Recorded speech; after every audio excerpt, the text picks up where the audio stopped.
ਕਿੰਨਾ ਸੋਹਣਾ ਤੈਨੂੰ ਰੱਬ ਨੇ ਬਣਾਇਆ, ਜੀ ਕਰੇ ਦੇਖਦਾ ਰਵਾਂ। ਬਾਬਾ ਜੀ, ਮੇਰਾ ਕੁਐਸਚਨ ਇਹ ਹੈ ਕਿ ਜਦ ਆਪਾਂ ਜਿਹਨੂੰ ਵੀ ਪਿਆਰ ਕਰਦੇ ਆ ਉਹਨੂੰ ਵਾਰ-ਵਾਰ ਦੇਖਣਾ ਗਲਤ ਹੈ? ਆਪਦੇ ਪਿਓ ਨੂੰ ਵਾਰ-ਵਾਰ ਦੇਖਣਾ ਗਲਤ ਹੈ? ਬੇਟਾ, ਹਰੇਕ ਚੀਜ਼ ਦਾ ਇੱਕ ਦਾਇਰਾ ਹੁੰਦਾ ਹੈ। ਉਸ ਦਾਇਰੇ ਵਿੱਚੋਂ ਜ਼ਿਆਦਾ ਤੁਸੀਂ ਐਕਸਟ੍ਰੀਮ ਤੇ ਜਾਓਗੇ ਨਾ, ਫਿਰ ਰਿਐਕਸ਼ਨ ਹੋ ਜਾਂਦਾ ਹੈ।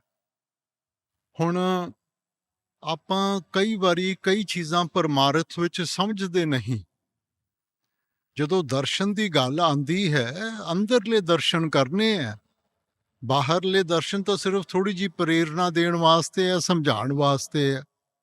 ਹੁਣ ਤੁਸੀਂ ਕੀ ਕਰਦੇ ਹੋ? ਮੈਂ ਕਿਤੇ ਵੀ ਜਾਵਾਂ, ਕਿਸੇ ਦੇ ਭੋਗ ਤੇ ਜਾਵਾਂ, ਕਿਸੇ ਦੇ ਵਿਆਹ ਸ਼ਾਦੀ ਤੇ ਜਾਵਾਂ, ਉੱਥੇ ਸਤਸੰਗੀ ਜ਼ਿਆਦਾ ਹੁੰਦੇ ਆ ਤਾਂ ਪਰਿਵਾਰ ਵਾਲੇ ਘੱਟ ਹੁੰਦੇ ਆ। ਜਿੰਨਾ ਚਿਰ ਕੋਈ ਦੇਣਾ ਨਾ ਚਾਹਵੇ, ਤੁਸੀਂ ਲੈ ਸਕਦੇ ਹੋ। ਬੇਟਾ, ਦਰਸ਼ਨ ਦਿੱਤੇ ਜਾਂਦੇ ਆ, ਲਿੱਤੇ ਨਹੀਂ ਜਾਂਦੇ। ਸੋ ਇਸ ਕਰਕੇ ਜੇ ਸਾਡੇ ਅੰਦਰ ਉਹ ਭਾਵਨਾ ਹੋਊਗੀ, ਪ੍ਰੇਮ ਔਰ ਪਿਆਰ ਦੇ ਨਾਲ ਅਸੀਂ ਚੱਲਾਂਗੇ, ਉਹ ਆਪਣੇ ਆਪ ਬਖਸ਼ਿਸ਼ ਕਰੂਗਾ। ਇਹ ਚੀਜ਼ਾਂ ਅਸੀਂ ਖੋ ਤਾਂ ਨਹੀਂ ਸਕਦੇ, ਕਿ ਖੋ ਸਕਦੇ हैं? ਤਾਂ ਫਿਰ बाबा जी, मेरा क्वेश्चन ये है कि आत्मा की आवाज को और मन की आवाज को हम कैसे पहचान सकते हैं?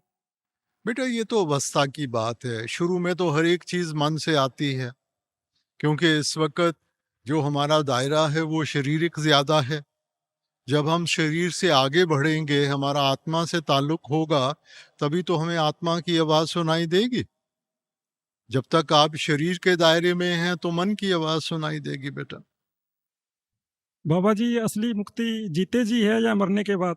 नहीं बेटा, जे जींदे जी ਆਪਾਂ ਕੋਈ ਚੀਜ਼ ਹਾਸਲ ਨਹੀਂ ਕੀਤੀ ਤਾਂ ਇਹ ਕਿੱਥੇ ਲਿਖਿਆ ਕਿ ਮਰਨ ਤੋਂ ਬਾਅਦ ਸਾਨੂੰ ਹਾਸਲ ਹੋ ਜਾਊਗੀ? ਬੇਟਾ, ਜੇ ਜਿੰਦੇ ਜੀ ਆਪਾਂ ਅਨਪੜ੍ਹ ਰਹੇ ਤਾਂ ਕਿ ਮੌਤ ਦੇ ਬਾਅਦ ਕਿਸੇ ਨੇ ਆਪਾਂ ਨੂੰ ਐਮਏ ਬੀਏ ਦੀ ਡਿਗਰੀ ਤੇ ਦੇਣੀ ਹੈ? ਸੋ ਇਸ ਕਰਕੇ ਬੇਟਾ, ਅਸੀਂ ਜਿੰਦੇ ਜੀ ਉਹੋ ਜੀ ਅਵਸਥਾ ਬਣਾਣੀ ਹੈਗੀ ਹੈ, ਔਰ ਜੇ ਜਿੰਦੇ ਜੀ ਅਵਸਥਾ ਬਣਾਵਾਂਗੇ ਤਾਂ ਹੀ ਉਹਦੇ ਬਾਅਦ ਮਾਲਕ ਦੀ ਬਖਸ਼ਿਸ਼ ਹੋਊਗੀ ਨਾ। ਬਾਬਾ ਜੀ, ਮੇਰਾ ਕੁਐਸਚਨ ਆ ਕਿ ਮੇਰੀ ਸਾਰੀ ਫੈਮਿਲੀ ਸਤਸੰਗੀ ਆ, ਪਰ ਮੇਰੀ ਮੈਰਿਜ ਗੈਰ ਸਤਸੰਗੀ ਫੈਮਿਲੀ ਵਿੱਚ ਹੋਈ ਆ। ਕਦੇ-ਕਦੇ ਉਹ ਮਤਲਬ ਇੰਨਾ ਜ਼ਿਆਦਾ ਬੋਲ ਜਾਂਦੇ ਆ, ਇੰਨਾ ਜ਼ਿਆਦਾ ਟੌਰਚਰ ਕਰਦੇ ਆ ਕਿ ਸਹਿਣ ਨਹੀਂ ਹੁੰਦਾ। ਉਸ ਟਾਈਮ ਕੀ ਕਰਨਾ ਚਾਹੀਦਾ? ਨਹੀਂ ਬੇਟਾ, ਪਹਿਲੀ ਗੱਲ ਤਾਂ ਆਪਾਂ ਨੂੰ ਕਦੇ ਵੀ ਇਹ ਫਰਕ ਨਹੀਂ ਰੱਖਣਾ ਚਾਹੀਦਾ, ਕਿਉਂਕਿ ਹੈ ਤਾਂ ਮਾਲਿਕ ਦੇ ਬੰਦੇ ਨਾ ਸਾਰੇ। ਹਾਂਜੀ। ਸੋ ਇਸ ਕਰਕੇ ਬੇਟਾ, ਜੇ ਤੁਸੀਂ ਚਾਹੁੰਦੇ ਹੋ ਕਿ ਉਹ ਤੁਹਾਡੇ ਸੋਚ ਦੀ ਕਦਰ ਕਰਨ, ਤਾਂ ਤੁਹਾਡੇ ਉੱਤੇ ਵੀ ਜ਼ਿੰਮੇਵਾਰੀ ਪੈਂਦੀ ਹੈ ਕਿ ਤੁਸੀਂ ਉਹਨਾਂ ਦੀ ਸੋਚ ਦੀ ਕਦਰ ਕਰੋ। ਬੇਟਾ, ਪਰ ਇਹ ਤਾਂ ਕਿਤੇ ਨਹੀਂ ਲਿਖਿਆ ਕਿ ਆਪਾਂ ਜੋ ਸੋਚਦੇ ਹਾਂ ਉਹ ਸਹੀ ਹੈ ਔਰ ਦੂਜਿਆਂ ਦਾ ਗਲਤ ਹੈ। ਹੁਣ ਆਪਾਂ ਮਾਲਿਕ ਨਾਲ ਰਿਸ਼ਤਾ ਜੋੜਦੇ ਹਾਂ, ਕਿਵੇਂ ਜੋੜਦੇ ਹਾਂ ਉਹ ਹਰੇਕ ਦੇ ਉੱਤੇ ਨਿਰਭਰ ਹੈ। ਬੇਟਾ, ਸੋ ਤੁਸੀਂ ਨਹੀਂ ਅੱਗੇ ਬੋਲਣਾ। ਮੈਂ ਉਹੀ ਬੇਨਤੀ ਕੀਤੀ ਨਾ, ਜੇ ਇਸ ਵਕਤ ਥੋੜੀ ਜੀ ਕੁਰਬਾਨੀ ਦੇ ਕੇ ਤੁਸੀਂ ਆਪਣੀ ਜ਼ਿੰਮੇਵਾਰੀ ਨਿਭਾਓਗੇ ਨਾ, ਆਪਣੇ ਆਪ ਉਹਨਾਂ ਤੇ ਅਸਰ ਪਊਗਾ ਕਿ ਉਹ ਤੁਹਾਡੀ ਖੁਸ਼ੀ ਵਾਸਤੇ ਵੀ ਕੁਛ ਨਾ ਕੁਛ ਕਰ। ਪਰ ਬਾਬਾ ਜੀ, ਕਈ ਵਾਰੀ ਬਹੁਤ ਗਲਤ ਬਲੇਮ ਲਾਏ ਜਾਂਦੇ ਨੇ, ਉਸ ਟਾਈਮ ਕੀ ਕਰਨਾ ਚਾਹੀਦਾ? ਬਹੁਤ ਗਲਤ ਬੋਲਿਆ ਜਾਂਦਾ। ਓਏ ਬੇਟਾ, ਆਪਾਂ ਮਾਂ-ਬਾਪ ਦਾ ਵੀ ਕਿਹਾ ਸਹਾਰਦੇ ਹੀ ਐ। ਸੋ ਇਸ ਕਰਕੇ ਬੇਟਾ, ਜੇ ਸੱਸ ਸਹੁਰੇ ਨੇ ਵੀ ਕੁਛ ਕਹਿਤਾ, ਆਪਾਂ ਤਾਂ ਜੀ ਕਰਕੇ ਉਹਨੂੰ ਨਜ਼ਰਅੰਦਾਜ਼ ਕਰ ਦੇਣਾ। ਆਪਾਂ ਜੇ ਪ੍ਰੇਮ ਔਰ ਪਿਆਰ ਦੀ ਅਵਸਥਾ ਬਣਾਵਾਂਗੇ ਬੇਟਾ, ਆਪਣੇ ਆਪ ਉਹਨਾਂ ਦੇ ਉੱਤੇ ਅਸਰ ਹੋਊਗਾ। ਲੜਾਈ ਝਗੜੇ ਦੇ ਨਾਲ ਨਹੀਂ ਬੇਟਾ ਘਰ ਵਸਣਾ। बाबा जी, सत्य को परेशान क्यों होना पड़ता है? नहीं बेटा, सच की परेशानी तो नहीं होती, सच सहना थोड़ा सा मुश्किल हो जाता है, क्योंकि जैसी दुनिया बनी हुई है, हर एक ने अपने मतलब के साथ चलना है। तो इसीलिए सिर्फ सच के रास्ते पे नहीं चलना, हमारे अंदर वो ताकत भी होनी चाहिए कि हम उस चीज को निभा सकें। और अगर निभा ना सके तो इंसान डोल जाएगा, कहीं ना कहीं कॉम्प्रोमाइज करके बैठ जाएगा। सो साथ में ताकत भी जरूरी है कि जो मर्जी दुनिया में कहे, जो मर्जी करे, हम अपने रास्ते से ना भटके। दूसरा प्रश्न बाबा जी मेरा कि भजन सिमरन को रुचिकर कैसे बनाया जा सकता है? बेटा, प्रैक्टिस की बात है, रोज बैठेंगे वही काम आसान हो जाएगा। अगर आज कर लिया और कल नहीं किया और फिर कर लिया तो फिर तो दिक्कत आएगी आएगी। बच्चा रोज क्लास में जाता है तो सबक आसान हो जाता है बेटा। सो अगर हम रोज बैठेंगे, रोज वक्त देंगे, वही काम आसान हो जाएगा। बाबा जी भजन सिमरन का बल बख्शना। ਬਾਬਾ ਜੀ ਮੇਰਾ ਪਹਿਲਾ ਪ੍ਰਸ਼ਨ ਇਹ ਹੈ ਕਿ ਜਦੋਂ ਮੈਂ ਕਿਸੇ ਨੂੰ ਦੱਸਣਾ ਕਿ ਮੈਂ ਰਾਧਾ ਸੁਆਮੀ ਹਾਂ, ਉਹ ਪੁੱਛਦਾ ਰਾਧਾ ਸੁਆਮੀ ਦਾ ਮਤਲਬ ਕੀ ਹੈ, ਤੇ ਮੈਂ ਸਮਝਾ ਨਹੀਂ ਸਕਦਾ, ਤੇ ਉਸ ਚੀਜ਼ ਨੂੰ ਕਿੱਦਾਂ ਹੈਂਡਲ ਕਰੀਏ। बेटा राधा ਦਾ ਮਤਲਬ ਹੈ ਆਤਮਾ, ਆਤਮਾ ਦਾ ਮਾਲਿਕ, ਸੁਆਮੀ। ਮਗਰ ਆਪਾਂ ਨੂੰ ਬੇਟਾ ਪਰਮਾਰਥ ਔਰ ਪੋਲਿਟਿਕਸ ਵਿੱਚ ਕਦੇ ਕਿਸੇ ਨਾਲ ਬਹਿਸ ਨਹੀਂ ਕਰਨੀ ਚਾਹੀਦੀ। ਤੁਸੀਂ ਕਹੋ ਇੱਕ ਸੰਸਥਾ ਹੈ ਜਿਹਦੇ ਨਾਲ ਮੈਂ ਜੁੜਿਆ ਹੋਇਆ ਹਾਂ, ਕਿਉਂਕਿ ਬੇਟਾ ਲਫ਼ਜ਼ਾਂ ਦੇ ਨਾਲ ਨਾ ਤਾਂ ਕਿਸੇ ਨੇ ਸਿੱਖਣਾ ਹੈ ਔਰ ਨਾ ਹੀ ਕਿਸੇ ਨੇ ਸਮਝਣਾ ਹੈਗਾ। ਸੋ ਜੋ ਤੁਹਾਨੂੰ ਠੀਕ ਲੱਗਦਾ ਹੈ ਤੁਸੀਂ ਕਰੋ, ਜੋ ਉਹਨਾਂ ਨੂੰ ਠੀਕ ਲੱਗਦਾ ਉਹਨਾਂ ਨੂੰ ਕਰਨ ਦਿਓ ਬੇਟਾ। ਬਾਬਾ ਜੀ ਹਜੇ ਮੇਰੀ ਉਮਰ ਨਹੀਂ ਹੋਈ ਹੈਗੀ ਕਿ ਨਾਮਦਾਨ ਮਿਲ ਸਕੇ, ਤੇ ਬਾਬਾ ਜੀ ਤੁਸੀਂ ਕਿਹਾ ਸੀਗਾ ਕਿ ਤੁਹਾਨੂੰ ਮਾਹੌਲ ਬਣਾਉਣਾ ਚਾਹੀਦਾ ਕਿ ਤੁਸੀਂ ਅੱਗੇ ਜਾ ਕੇ ਉਸ ਦੇ ਕਾਬਿਲ ਬਣ ਸਕੋ। ਤੇ ਬਾਬਾ ਜੀ ਮੈਂ ਜਦੋਂ ਬਹਿੰਦਾ ਹੁੰਦਾ ਤੇ ਵੇਦਾਂ ਸ਼ਾਸਤਰਾਂ 'ਚ ਕੁਝ ਸ਼ਲੋਕ ਲਿਖੇ ਹੁੰਦੇ ਆ, ਤੇ ਉਹ ਮੈਂ ਬੋਲ ਲੈਂਦਾ ਹੁੰਦਾ। ਕਿਆ ਬੋਲਣੇ ਚਾਹੀਦੇ ਆ? ਬੇਟਾ ਕਰ ਤਾਂ ਆਪਾਂ ਕੁਝ ਵੀ ਸਕਦੇ ਹਾਂ, ਕਿਉਂਕਿ ਰਿਸ਼ਤਾ ਤਾਂ ਆਪਾਂ ਮਾਲਿਕ ਦੇ ਨਾਲ ਜੋੜਨਾ ਹੈਗਾ। ਆਪਾਂ ਮਾਲਿਕ ਦਾ ਸ਼ੁਕਰ ਕਰਨਾ ਹੈ ਔਰ ਜੋ ਕੁਝ ਉਹਨੇ ਦਿੱਤਾ ਉਹਦੀ ਕਦਰ ਕਰਨੀ ਹੈਗੀ ਹੈ। ਹੁਣ ਆਪਾਂ ਅਲੱਗ-ਅਲੱਗ ਸਾਰੀ ਉਮਰ ਤਰੀਕੇ ਲੱਭਦੇ ਰਵਾਂਗੇ ਤਾਂ ਉਹਦੇ ਵਿੱਚ ਹੀ ਫਸੇ ਰਵਾਂਗੇ। ਇਸ ਕਰਕੇ ਬਿਹਤਰ ਇਹੀ ਹੈ ਕਿ ਆਪਾਂ ਕਿਸੇ ਨਾ ਕਿਸੇ ਦੇ ਨਾਲ ਜੁੜ ਕੇ ਸਿੱਖ ਕੇ ਤਾਂ ਕਰੀਏ। ਹੁਣ ਭਾਵੇਂ ਕਿਹਦੇ ਨਾਲ ਮਰਜ਼ੀ ਜੁੜ ਜਿਓ ਬੇਟਾ, ਇਹ ਜ਼ਰੂਰੀ ਨਹੀਂ ਕਿ ਸਿਰਫ ਇੱਥੇ ਸੰਤ ਮਤ ਨਾਲ ਜੁੜਨਾ, ਜਿਹਦੇ ਨਾਲ ਮਰਜ਼ੀ। ਮਗਰ ਭਜਨ ਬੰਦਗੀ ਕਿਸੇ ਦੇ ਨਾਲ ਜੁੜ ਕੇ ਕਰਨੀ ਚਾਹੀਦੀ ਹੈ। Raj Swami Babaji. Babaji, I work in a childcare and I have to serve all the non-veg, and like I'm realizing when I sit for Simran, it's good. Like I'm doing it. But it comes when for bhajan, I couldn't. I don't know. I'm so confused. Whatever you're going to get the result of your action. So, if in the course of work you don't eat, but if your responsibility requires you as a nurse or as a child care to feed them, that is their choice. You cannot impose your choice on them. So that is the choice of those people or their parents. So, as a responsibility, you have to fulfill it, you fulfill it. Nowhere does it say in the world that what we think is right and what everybody thinks is wrong. So, whatever is their way of life, we need to appreciate that. Only then will they appreciate our way of life. And we have to do what action for our bhajan simran we need to do. You know? So we know what we are supposed to do. You've been told what to do. And unless you do it, you're not going to get any experience. It is that experience which will give you faith and confidence to make you move forward. सुन Baba ji spiritual gems में लिखा है कि simran is so powerful that it can take you to the master inside. तो बाबा जी practice की starting में ज़्यादा आपको सिमरन पे रिलाय करना चाहिए, या अगर आपका ध्यान की हेल्प से भी अगर आपकी थॉट्स ख़त्म हो सकते हैं तो आप ध्यान को भी टाइम दे सकते हो? Meditation is a process. I think in today's day and world, सभी को ये एहसास तो हो रहा है कि मेडिटेशन कितनी हमारे लिए इम्पोर्टेंट है, मगर वो कैसे करनी चाहिए वो हम समझ नहीं पाए। अब इंसान में 3 फैकल्टीज़ हैं जिनको एकाग्र करने से ध्यान लगेगा, देखने की, बोलने की और सुनने की। अब जब हम सिमरन करते हैं तो हम बोलने की फैकल्टी इस्तेमाल करते हैं, तो आप रूहानियत को भूल जाएं। वैसे ही आपके पिताजी हैं, बार बार उनका नाम आप दोहराएंगे तो क्या होगा? जो आपका ध्यान दुनिया में फैला होगा वो उस लफ्ज़ के ऊपर एकाग्र होना शुरू हो जाएगा। अब उस लफ्ज़ का एक संबंध है जो आपके पिताजी के साथ है, तो जैसे जैसे एकाग्रता आएगी उनकी शक्ल सामने आनी शुरू हो जाएगी। तो जैसे जैसे शक्ल सामने आएगी तो उसके साथ एक टकाव मिलता है ध्यान को पकड़ने के लिए। और फिर असल रूहानी सफ़र शुरू होता है, जहाँ हम धुन को सुनते हुए और प्रकाश के सहारे, प्रकाश का मतलब है जागृता, अंधेरे में देख नहीं सकते, इसलिए इंसान ठोकर खाता है।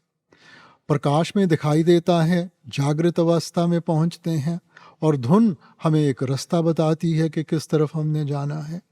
सो ये एक सिस्टमैटिक तरीका है कि भजन सिमरन कैसे करना है। सो इंसान सिर्फ सिमरन कर सकता है। सिमरन करेंगे, एकाग्रता आएगी, अपने आप ध्यान आएगा। हम नहीं ध्यान कर सकते। ध्यान आएगा, टकाव मिलेगा, स्थिरता आएगी, तब असल रूहानी सफ़र शुरू होगा, जहाँ हम जागृत अवस्था में आके उस धुन को पकड़ते हुए आगे बढ़ पाएंगे। ਬਾਬਾ ਜੀ ਕਈ ਵਾਰ ਸਤਸੰਗ ਅਕਸਰ ਤੁਸੀਂ ਸਤਸੰਗ ਦੇ ਵਿੱਚ ਫਰਮਾਉਂਦੇ ਹੋ ਕਿ ਜੀਵ ਨੂੰ ਭਜਨ ਸਿਮਰਨ ਕਰਨਾ ਹੀ ਪੈਣਾ ਹੈ, ਉਸ ਤੋਂ ਬਿਨਾਂ ਉਸ ਦਾ ਛੁਟਕਾਰਾ ਮੁਮਕਿਨ ਨਹੀਂ ਹੈਗਾ। ਬਟ ਇੱਕ ਸਾਈਡ 'ਤੇ ਤੁਸੀਂ ਸਤਸੰਗ ਵਿੱਚ ਇਹ ਵੀ ਕਹਿੰਦੇ ਹੋ ਕਿ ਜੀਵ ਦੇ ਵਿੱਚ ਇੰਨੀ ਤਾਕਤ ਨਹੀਂ ਹੈਗੀ, ਉਹਦੀ ਇੰਨੀ ਕਰਨੀ ਨਹੀਂ ਹੋ ਸਕਦੀ ਹੈਗੀ ਕਿ ਉਹ ਇੰਨਾ ਭਜਨ ਸਿਮਰਨ ਕਰ ਸਕੇ ਕਿ ਇਸ ਭਵ ਸਾਗਰ 'ਚੋਂ ਆਪਣੇ ਗੁਰੂ ਤੋਂ ਬਿਨਾਂ ਇਸ ਨੂੰ ਪਾਰ ਕਰ ਸਕੇ। ਇਸ ਦੇ ਵਿੱਚ ਜੋ ਡਿਫਰੈਂਸ ਉਹ ਮੈਂ ਨਾਲ ਇਹ ਵੀ ਬੇਨਤੀ ਕਰਦਾ ਹੁੰਦਾ ਹੈ ਕਿ ਸਾਡੇ ਵੱਸ ਵਿੱਚ ਕੀ ਹੈ ਔਰ ਸਾਡੇ ਵੱਸ ਵਿੱਚ ਕੀ ਨਹੀਂ। ਅਸੀਂ ਬਰਤਨ ਤਾਂ ਸਾਫ਼ ਰੱਖੀਏ, ਬਰਤਨ ਸਾਫ਼ ਹੋਊਗਾ ਤਾਂ ਹੀ ਤਾਂ ਆਪਾਂ ਉਸ ਬਰਤਨ 'ਚ ਉਹ ਮਾਲਿਕ ਪਾਊਗਾ। ਤੇ ਜੇ ਬਰਤਨ ਹੀ ਗੰਦਾ ਹੈ ਤਾਂ ਫਿਰ ਜੋ ਦੇਊਗਾ ਉਹ ਵੀ ਗੰਦਗੀ ਦਾ ਹਿੱਸਾ ਬਣ ਜਾਊਗਾ। ਸੋ ਅਸੀਂ ਆਪਣਾ ਬਰਤਨ ਤਾਂ ਸਾਫ਼ ਰੱਖਣਾ ਹੈ ਨਾ। ਅਸੀਂ ਪਤਾ ਨਹੀਂ ਕਿੰਨੇ ਜਨਮਾਂ ਦੀ ਜਨਮ ਕੀ ਇਸ ਮਨ ਕੋ ਮਨ ਲਾਗੀ ਕਾਲਾ ਹੋਇਆ ਸਿਆ। ਸੋ ਸਾਡਾ ਕੰਮ ਹੈ ਕਿ ਆਪਣੇ ਬਰਤਨ ਨੂੰ ਸਾਫ਼ ਕਰੀਏ। ਬਰਤਨ ਸਾਫ਼ ਹੋ ਗਿਆ, ਭਰੂਗਾ ਉਹ, ਅਸੀਂ ਨਹੀਂ ਭਰ ਸਕਦੇ, ਮਗਰ ਬਰਤਨ ਤਾਂ ਸਾਫ਼ ਕਰ ਸਕਦੇ ਹਾਂ। Radha Swami Babaji. Babaji, due to our busy schedule, we skip our spiritual duty. ਜਿੱਦਾਂ ਕਿ ਫੋਰ ਐਗਜ਼ਾਮਪਲ ਕੈਨੇਡਾ ਦੇ ਵਿੱਚ ਇੰਨਾ ਜ਼ਿਆਦਾ ਬਿਜ਼ੀ ਸਕੈਜੂਲ ਹੁੰਦਾ, ਸਾਰੇ ਕੰਮਾਂ ਕਾਰਾਂ 'ਤੇ ਹੁੰਦੇ ਆ, ਤਾਂ ਅਸੀਂ ਆਪਣਾ ਸਪਿਰਿਚੁਅਲ ਧਿਆਨ ਮੀਨਸ ਭਜਨ ਸਿਮਰਨ ਨਹੀਂ ਕਰ ਪਾਉਂਦੇ, ਪ੍ਰੋਪਰ ਟਾਈਮ ਨਹੀਂ ਦੇ ਪਾਉਂਦੇ। ਤਾਂ ਕਦੇ ਕਦੇ ਇਹ ਮਨ ਕਰਦਾ ਹੈ ਕਿ ਵਾਪਸ ਇੰਡੀਆ ਜਾਂ ਪੰਜਾਬ ਜਾਇਆ ਜਾਵੇ ਉੱਥੇ, ਕਿਉਂਕਿ ਆਪਾਂ ਹਰ ਹਫਤੇ ਸੇਵਾ 'ਤੇ ਜਾਂਦੇ ਸੀ, ਮਾਹੌਲ ਬਣਿਆ ਰਹਿੰਦਾ। ਤਾਂ ਕੀ ਇਹ ਚੀਜ਼ਾਂ ਰੀਅਲੀ ਇਫੈਕਟ ਕਰਦੀਆਂ ਵਾ ਜਾਂ ਇਹ ਸਿਰਫ ਮਨ ਦਾ ਹੀ ਸਿਰਫ ਲਾਈਕ ਹੁੰਦਾ ਜੰਜਾਲ? ਬੇਟਾ ਡਿਪੈਂਡਸ ਅਪੋਨ ਯੋਰ ਐਟੀਟਿਊਡ, ਤੁਹਾਡੀ ਸੋਚ। ਜਿਹਨੇ ਕਰਨਾ ਹੈ ਉਹਨੇ ਤਾਂ 7 ਸਮੁੰਦਰ ਪਾਰ ਬਹਿ ਕੇ ਵੀ ਕਰ ਲੈਣਾ ਹੈ, ਔਰ ਜਿਹਨੇ ਨਹੀਂ ਕਰਨਾ ਉਹਨੇ ਡੇਰੇ 'ਚ ਬਹਿ ਕੇ ਵੀ ਨਹੀਂ ਕਰਨਾ, ਉਹਨੇ ਉੱਥੇ ਬਹਿ ਕੇ ਵੀ ਬਹਾਨੇ ਲੱਭ ਲੈਣੇ ਹੈਗੇ ਆ। ਨਾਓ ਦ ਕੁਐਸਚਨ ਇਜ਼ ਜਹਾਂ ਆਸਾ ਤਹਾਂ ਵਾਸਾ। ਜਿਨ੍ਹਾਂ ਚੀਜ਼ਾਂ ਦੇ ਨਾਲ ਜੁੜੇ ਹੋਏ ਹੈ, ਜੇ ਮੈਂ 24 ਘੰਟੇ ਦੁਨਿਆਵੀ ਚੀਜ਼ਾਂ ਦੇ ਨਾਲ ਜੁੜਿਆ ਹੋਇਆ ਹੈਗਾ ਤਾਂ ਮੈਂ ਕਿਵੇਂ ਸੋਚਦਾ ਕਿ ਅੰਤ ਸਮੇਂ ਮੇਰਾ ਮਾਲਿਕ ਦੇ ਨਾਲ ਰਿਸ਼ਤਾ ਜੁੜ ਜੂਗਾ ਤਾਂ ਮੈਂ ਮਾਲਿਕ ਕੋਲੇ ਪਹੁੰਚ ਜੂੰਗਾ। ਹੁਣ ਸਾਰੀ ਉਮਰ ਜੋ ਚੀਜ਼ਾਂ ਮੈਂ ਕੀਤੀਆਂ ਹੈ, ਜੋ ਮੈਂ ਸੋਚਿਆ ਹੈ, ਉਹਨੂੰ ਹੀ ਮੇਰੇ ਮਨ ਦੇ ਉੱਤੇ ਪ੍ਰਭਾਵ ਪਾਉਣਾ ਹੈਗਾ, ਔਰ ਅੰਤ ਸਮੇਂ ਉਹਨਾਂ ਚੀਜ਼ਾਂ ਨੇ ਮੈਨੂੰ ਖਿੱਚ ਕੇ ਲੈ ਕੇ ਜਾਣਾ। ਸੋ ਬੇਟਾ ਲੋੜ ਕਿਹਨੂੰ ਹੈ? ਲੋੜ ਸਾਨੂੰ ਹੈ ਕਿ ਮਾਲਿਕ ਨੂੰ ਹੈ? ਸਾਨੂੰ। ਸੋ ਬੇਟਾ ਸਾਨੂੰ ਇੰਨਾ ਤਾਂ ਵਿਚਾਰ ਕਰਨਾ ਚਾਹੀਦਾ ਹੈ, ਤੁਸੀਂ ਕਿਉਂ ਇੰਨੀ ਮਿਹਨਤ ਕਰਦੇ ਹੋ? ਕਿਉਂਕਿ ਤੁਹਾਨੂੰ ਪਤਾ ਹੈ ਜੇ ਤੁਸੀਂ 8-9 ਘੰਟੇ ਰੋਜ਼ ਦਫ਼ਤਰ ਨਹੀਂ ਜਾਓਗੇ ਤਾਂ ਕਿਸੇ ਨੇ ਨੌਕਰੀ 'ਚ ਨਹੀਂ ਰੱਖਣਾ, ਕਾਰੋਬਾਰ ਨਹੀਂ ਚੱਲਣਾ ਤੁਹਾਡਾ। ਤਾਂ ਜੇ ਮਾਲਿਕ ਨੇ ਆਪਾਂ ਨੂੰ ਇੰਨੀ ਢਿੱਲ ਦਿੱਤੀ ਹੈ, ਇੰਨੀ ਬਖਸ਼ਿਸ਼ ਕੀਤੀ ਹੈ, ਉਹ ਗਿਣਤੀ ਨਹੀਂ ਕਰਦਾ, ਅਸੀਂ ਵੀ ਫਿਰ ਹੱਥ ਦੇ ਉੱਤੇ ਹੱਥ ਧਰ ਕੇ ਉਹਦੇ ਵਾਸਤੇ ਵਕਤ ਨਹੀਂ ਕੱਢਦੇ। ਦੇਣਾ ਕਿਹਨੇ ਹੈ? ਦੁਨੀਆ ਨੇ ਦੇਣਾ ਹੈ। ਦੁਨੀਆ ਤੁਹਾਡਾ ਘਰ ਪੂਰਾ ਕਰ ਸਕਦੀ ਹੈ ਬੇਟਾ। ਸਭ ਸੁਖ ਦਾਤਾ ਰਾਮ ਹੈ, ਦੂਸਰ ਨਹੀਂ ਕੋਈ। ਕਰਨ ਕਰਾਉਣ ਵਾਲਾ ਮਾਲਿਕ ਹੈ ਬੇਟਾ, ਦੇਣ ਵਾਲਾ ਮਾਲਿਕ ਹੈ, ਔਰ ਅਸੀਂ ਕਹਿ ਦਿੰਦੇ ਹਾਂ ਉਹਦੇ ਵਾਸਤੇ ਵਕਤ ਨਹੀਂ ਬੇਟਾ। ਬਾਬਾ ਜੀ ਛੋਟੇ ਸੀ ਤੇ ਮੰਮਾ ਪਾਪਾ ਡਾਂਟਦੇ ਸੀ, ਸੁਣ ਲਈਦਾ ਸੀ ਨਾ। ਹੁਣ ਬਾਹਰ ਆ ਗਏ ਆ, ਵੱਡੇ ਹੋ ਗਏ, ਮਦਰ ਫਾਦਰ ਓਲਡ ਹੁੰਦੇ ਜਾ ਰਹੇ ਆ। ਰੋਜ਼ ਫੋਨ ਕਰਦਾ, ਸਵੇਰੇ ਸ਼ਾਮ ਆਫਿਸ ਦੇ ਨਾਲ ਨਾਲ ਉਹਨਾਂ ਨੂੰ ਫੋਨ ਕਰਦਾ। ਸਮ ਟਾਈਮ ਉਹ ਆਪਣੀਆਂ ਸੁਣਾਉਣ ਲੱਗ ਪੈਂਦੇ ਆ, ਸਮ ਟਾਈਮ ਮੈਂ ਕਈ ਵਾਰੀ ਗੁੱਸੇ 'ਚ ਆ ਜਾਂਦਾ ਜਾਂ ਕੁਛ ਬੋਲ ਦਿੰਦਾ, ਜਾਂ ਸਮ ਟਾਈਮ ਇੱਦਾਂ ਹੋ ਜਾਂਦਾ, ਫਰਸਟ੍ਰੇਟ ਹੋਇਆ ਹੁੰਦਾ ਬੰਦਾ। ਬਾਬਾ ਜੀ ਉਹ ਇਹਨਾਂ ਚੀਜ਼ਾਂ ਦਾ ਮੈਂ ਹਿਸਾਬ ਕਿੱਦਾਂ ਦੇਵਾਂ? ਮੈਂ ਬਹੁਤ ਜ਼ਿਆਦਾ ਪਿਆਰ ਕਰਦਾ ਉਹਨਾਂ ਨੂੰ, ਬਟ ਬਟ ਬੇਟਾ ਇਹ ਕਾਹਦਾ ਪਿਆਰ ਹੈ ਬੇਟਾ? ਮੈਨੂੰ ਤਾਂ ਤੁਹਾਡੇ ਪਿਆਰ ਦੀ ਸਮਝ ਨਹੀਂ ਆਉਂਦੀ। ਆਪਾਂ ਮਾਂ ਪਿਓ ਨੂੰ ਕਹੀ ਜਾਈਏ ਜੀ ਮੈਂ ਤੁਹਾਡਾ ਪਿਆਰ ਬਹੁਤ ਕਰਦਾ ਹੈਗਾ, ਗੱਲ ਨਹੀਂ ਮੰਨਦਾ ਉਹਨਾਂ ਦੀ, ਤਾਂ ਇਹ ਕਾਹਦਾ ਪਿਆਰ ਹੈ ਬੇਟਾ? ਬਾਬਾ ਜੀ ਗੱਲ ਹਰ ਇੱਕ ਮੰਨਦਾ, ਬਟ ਕੋਈ ਨਾ ਕੋਈ ਗੱਲ ਬੇਟਾ ਤਾਂ ਮਾਂ ਬਾਪ ਦੀ ਦਾਤ ਆਪਾਂ ਜਨਮ ਆ ਕੇ ਕਰੀਏ ਨਾ ਪੂਰੀ, ਉਹ ਵੀ ਨਹੀਂ ਦੇ ਸਕਦੇ ਆ। ਆਪਾਂ ਤਾਂ ਹਰ ਵਕਤ ਬੇਟਾ ਸ਼ੁਕਰ ਕਰਨਾ ਹੈਗਾ। ਹਰੇਕ ਨੂੰ ਜ਼ਿੰਦਗੀ 'ਚ ਦਿੱਕਤ ਹੁੰਦੀ ਹੈ, ਹਰੇਕ ਨੂੰ ਪ੍ਰੋਬਲਮ ਹੁੰਦਾ ਹੈਗਾ। ਸੋ ਇਸ ਕਰਕੇ ਸੁਣੋ, ਆਰਾਮ ਦੇ ਨਾਲ ਸੁਣੋ ਉਹਨਾਂ ਦੀਆਂ ਗੱਲਾਂ, ਮਗਰ ਨਾਰਾਜ਼ਗੀ ਦਿਖਾਣੀ ਆ ਇਹ ਸਾਨੂੰ ਨਹੀਂ ਸ਼ੋਭਾ ਦਿੰਦਾ ਬੇਟਾ। ਉਹ ਸਾਡੇ ਮਾਂ ਪਿਓ ਹੈ, ਆਪਾਂ ਨਹੀਂ ਉਹਨਾਂ ਦੇ ਮਾਂ ਪਿਓ। ਹਾਂਜੀ ਬਾਬਾ ਜੀ। ਜੈਸੀ ਕਰਨੀ ਵੈਸੀ ਭਰਨੀ। ਅੱਜ ਤੁਸੀਂ ਆਪਣੇ ਮਾਂ ਪਿਓ ਨਾਲ ਕਰ ਰਹੇ ਹੋ ਨਾ, ਕੱਲ ਤੁਹਾਡੇ ਬੱਚੇ ਤੁਹਾਡੇ ਨਾਲ ਕਰਨਗੇ ਬੇਟਾ। ਸੋ ਤੁਸੀਂ ਤਾਂ ਇੱਕ ਉਦਾਹਰਨ ਸੈੱਟ ਕਰ ਰਹੇ ਹੋ। ਤੇ ਜੇ ਆਪਾਂ ਚਾਹੁੰਦੇ ਹਾਂ ਕਿ ਸਾਡੇ ਬੱਚੇ ਸਾਡੇ ਨਾਲ ਪਿਆਰ ਕਰਨ, ਸਾਡੀ ਕਦਰ ਕਰਨ, ਤਾਂ ਤੁਸੀਂ ਪਹਿਲਾਂ ਉਸ ਚੀਜ਼ ਨੂੰ ਆਪਣੀ ਕਰਨੀ ਵਿੱਚ ਜ਼ਾਹਿਰ ਕਰੋ। ਠੀਕ ਹੈ Baba ji. My question is it fine to meditate on sound even if you are not initiated yet? Yeah. The sound is there in all of us, beta. Nobody can exist without the sound. Nobody, whether you are initiated or you are not initiated. And every one of us at some point of our life, we've heard that sound. Somebody who's aware of it, he realizes it. Many of us are not aware, that's why we just let it go. So each one of us can hear the sound if we are focused. So whether you are initiated or not, if you can hear the sound, great, you should. Is it safe enough? What can it do? Beta, Shabad. Shabad is the creator. Shabad is the sustainer. Why should we think that it's safe or not safe? Thank you. I just want to ask you how to stay connected, how to stay committed towards your teachings. Hey, beta, you don't have to stay committed to me. You have to stay committed to yourself. Because every action that you take is going to take you towards the Lord or away from the Lord, beta.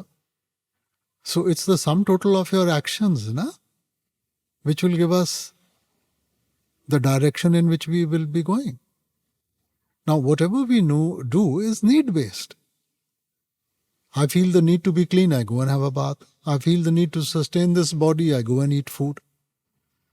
So unless I don't feel that need to connect with the Lord, I'm not going to take the action to work on that, beta. And whatever we do is for ourselves, not for anybody else. Whether I do seva, whatever I do, I'm doing it for myself. I'm not doing it for anybody else. It's all what motivation for me, Babaji. Like the moment I listen to you or Ani Shabad or any of your teachings or videos. Those are just words. Yes, you're right. But I stay motivated for a few days, few hours. But Exactly. As you said, because you're only listening to words, so you have limited yourself. When you listen to your inner self, then you will not be limited. You're not doing it for me. You have to do it for yourself. I mean, I'll come, say, and go away. But you have to learn to live with yourself. And the day you learn to live with yourself, and you're happy with yourself, you will never have to ask for anything, you will never have to spread your hand out.